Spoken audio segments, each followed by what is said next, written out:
1, 2, 1, 2. Mikrofon check.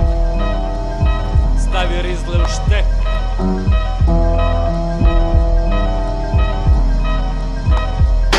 Prestani da glumiš momka sa betona, jer kad sam ja valjao nisi znao šta je džongla. Skutaš neki ekser, povučeš 2-3 dima, stigao te flešić pa misliš da si likčina. Mnogo brate tripuješ da si gadan lik, na čelu ti piše da si izdajnik.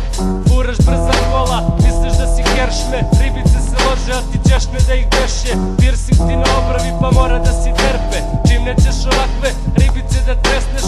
Imaš pičkan pogled, duša ti je bleda, a ti i daju tipu kako zajebano gledaš. Mnogo glumiš sinak da si neko mudo, pa šišaš se na opasno kako bi se dopao. Šetaš te to važe, ko da si se robio i ta kineska slova koja ne znaš ni šta znače. Slep si pa ne vidiš da mnogo si zabludo, nemaš prave vrednosti a izigravaš mi čudo.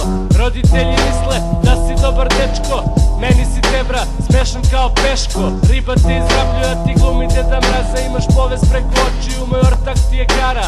Čak ti i ogovara kako mala ti je kara, a ti si bre umislio da si neki baja. Nikako da skontaš da gluplji si od rota, pa đavola da pitam, rekao bi sramota. I da skratim priču, da ne bacam više rime, glup si ko kurac i svi drugi to vide.